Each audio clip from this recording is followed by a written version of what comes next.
লোকসভায় সন্দেশখালী যে বঙ্গ বিজেপির অন্যতম হাতিয়ার সেটা আর বলার অপেক্ষা রাখে না। যদিও এবার বিজেপির এই সন্দেশখালী অস্ত্রকেই পাল্টা হাতিয়ার করে আসরে নেমেছে তৃণমূল কংগ্রেস। সন্দেশখালী ইস্যুতে শনিবার প্রকাশ্যে আসা 32 মিনিটের ভাইরাল ভিডিওতে তোলপাড় রাজ্য রাজনীতি। যদিও এই ভিডিও সত্যতা যাচাই করেনি ট্রাইব টিভি বাংলা। সন্দেশখালী ঘটনা পুরোটাই শুভেন্দু অধিকারীর পরিকল্পিত। ভিডিওতে বিজেপির মন্ডল সভাপতি গঙ্গাধর কয়েলের স্বীকারোক্তিকে ভুয়ো বলে দাবি করলেন রাজ্য বিজেপির সভাপতি তথা বালুরঘাটের বিজেপি প্রার্থী সুকান্ত মজুমদার। সন্দেশখালীর আসল ঘটনা ও শেখ শাহজাহানের কীর্তিকে ধামাচাপা দিতেই তৃণমূলের এই কারসাজি বলে দাবি সুকান্ত মজুমদারের। সেটা আমি বলেছি, প্রথম লাইনে বলেছি এটা ফেক। যার বক্তব্য দেখানো হয়েছে গঙ্গাধর বাবু, সে বলছে যে এটা ফেক, আমি এই কথা বলিনি। আর এখন তো এআই এর যুগে সব কিছু করানো যায়। আপনাকে দাঁড় করিয়ে আপনার ছবি দিন, ভিডিও দিন, আমরা বানিয়ে দেবো। সেখানে আপনি নাচতে নাচতে মমতা ব্যানার্জি জিন্দাবাদ বলতে বলতে যাচ্ছেন, করে দেওয়া যাবে। এবং সম্ভবত একটি ইউটিউব চ্যানেলে এটা আপলোড করা হয়েছে, যে ইউটিউব চ্যানেলটি এই আপলোডের ঠিক 22 ঘন্টা আগে এই ইউটিউব চ্যানেলটির জন্ম হয়েছিল। হ্যাঁ, আপনি কিছু বলছিলেন। সোমবার কলকাতা প্রেস ক্লাবে মিট দ্য প্রেস অনুষ্ঠানে সন্দেশখালী নিয়ে মুখ্যমন্ত্রী মমতা বন্দ্যোপাধ্যায়কেও সরাসরি চ্যালেঞ্জ ছুড়ে দিলেন সুকান্ত মজুমদার।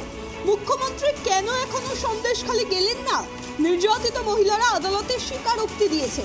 তাহলে কি সন্দেশখালীর ঘটনাকে মিথ্যা বলতে চাইছে তৃণমূল? কিছুই ঘটেনি। মুখ্যমন্ত্রী যদি সন্দেশখালীতে যান, আমি তাকে দেখিয়ে দেব কিভাবে জমি দখল হয়েছে। না দেখাতে পারলে রাজনীতি ছেড়ে দেওয়ার হুঁশিয়ারি দিলেন সুকান্ত মজুমদার।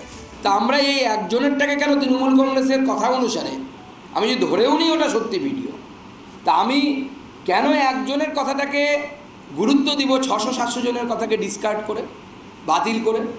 আর আমি এইখান থেকে আমি এর আগেও তো বলেছি, তৃণমূল কংগ্রেসের কোন নেতা নেত্রীর দম আছে, আসুন চলুন সন্দেশখালীতে আমার সাথে। মুখ্যমন্ত্রী তো যাওয়া উচিত ছিল সন্দেশখালীতে।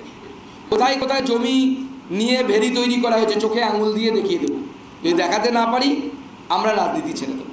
তবে সন্দেশখালীর ভাইরাল ভিডিও নিয়ে মুখ খুলেও রাজ্যপাল কাণ্ডে মুখে কুলুপ সুকান্ত মজুমদারের। গোটা ঘটনায় রাজভবনের কোর্টেই বল ঠেলে দিলেন সুকান্ত। দ্বিতীয় রাজভবনের যে বিষয়টি আমি আগেও বলেছি, যেহেতু রাজ্যপাল একটু সম্মানীয় পদ, রাজ্যপালের এই বিষয়ে যা বলার রাজভবন থেকে বলা হয়। লোকসভার টিকিট না পেয়ে তৃণমূল ছেড়ে বিজেপিতে যোগ দিয়েই ব্যারাকপুরের প্রার্থী হওয়া অর্জুন সিংকে নিয়েও বিস্ফোরক স্বীকারোক্তি সুকান্ত মজুমদারের। দলের সঙ্গে কথা বলেই অর্জুন বিজেপি ছেড়েছিলেন, সব কথা প্রকাশ্যে বলা যাবে না। সোমবার সুকান্তর এই বক্তব্যে রাজনীতিতে যে নতুন ঝড় উঠতে চলেছে তাতে কোনো সন্দেহ নেই। যদি নেতা নেয়াকে আত্মনির্ভরতা না বলা হয়, তাহলে তো আপনার কথা অনুসারে বামপন্থীরা আরও সব থেকে বেশি পরনির্ভর, তাদের আদর্শটাই বাইরে থেকে নেয়া। নেতা তো ছেড়েই দিন, রাজনৈতিক দল যখন বড় হয় নতুন নতুন নেতা আসে। কিন্তু ভারতীয় জনতা পার্টির একটা অদ্ভুত সিস্টেম আছে, যেই আসুক না কেন তাকে হয় ভারতীয় জনতা পার্টির নীতি অনুসারে চলতে হবে, ভারতীয় জনতা পার্টির নিয়ম অনুসারে চলতে হবে, অথবা ছেড়ে চলে যেতে হবে, দুটোর মধ্যে কোনো একটা। তো স্বাভাবিকভাবে আমরা আইডিওলজির জায়গা একটা, ভোট যুদ্ধ আলাদা। ভোটের জন্য আমাদেরকে স্ট্র্যাটেজি করতে হয়। আমাদের কোনো কোনো জায়গায় মনে হয়েছে এরা প্রার্থী হলে বেশি আমাদের সম্ভাবনা বাড়ে। আর বিশেষ করে অর্জুন সিংয়ের ক্ষেত্রে, অর্জুন সিং যাওয়ার সময় আমাদের সাথে কথা বলেই গেছিলেন। অসুবিধা তো কিছু নেই, আমরা তো অনেকটা ভেতরে যতটা জানি ততটা আপনাকে বলতে পারবো না বাইরে। 2026-এর আগেই রাজ্যে বিধানসভা নির্বাচন হবে বলে সোমবার বিরোধী দলনেতা শুভেন্দু অধিকারীর দাবিকে আবারও শিলমোহর দিলেন সুকান্ত মজুমদার। লোকসভা নির্বাচনে রাজ্য থেকে বিজেপি যদি তৃণমূলের থেকে একটি আসনও বেশি পায়, তাহলে সরকার পড়ে যাবে বলেও হুঁশিয়ারি দিলেন রাজ্য বিজেপি সভাপতি তথা বালুরঘাটের বিদায়ী সাংসদ সুকান্ত মজুমদার। দেখুন, আমরা কোনো নির্বাচিত সরকারকে ফেলে দেওয়ার পক্ষপাতী নই, এবং আমরা সেই নীতিতে বিশ্বাসও করি না। সরকার যদি এখন নিজে নিজে পড়ে যায় তাহলে আলাদা বিষয়। কারো যদি ভাইপো পিসির যদি গণ্ডগোল হয়, আমাদের কি করার আছে? তাহলে বিজেপি না থাকলেও সরকার পড়ে যাবে।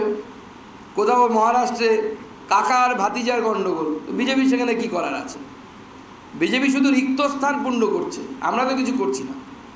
সবাই যদি বায়াসড হয়ে যায় যে আমার পরিবারের লোককেই ক্ষমতায় বসাতে হবে, আমি যদি ভাবি আমার মেয়ের যোগ্যতা থাক না থাক তাকে প্রফেসর বানাতে হবে, তা আমাকে অন্যায় করতে হবে। তার যে যোগ্যতা সেই অনুসারে সে হবে যাওয়া হয়। রাজ্যে এখনো 5 দফার নির্বাচন বাকি। তার আগে সন্দেশখালীর ভাইরাল ভিডিও ও রাজভবন ইস্যুতে বিজেপি যে ড্যামেজ কন্ট্রোলে নামলো তা সুকান্ত মজুমদারের বক্তব্যে একেবারেই পরিষ্কার। ক্যামেরায় স্বপন রায়ের সঙ্গে রেমিক মাঝির report, tribe TV Bangla, Kolkata.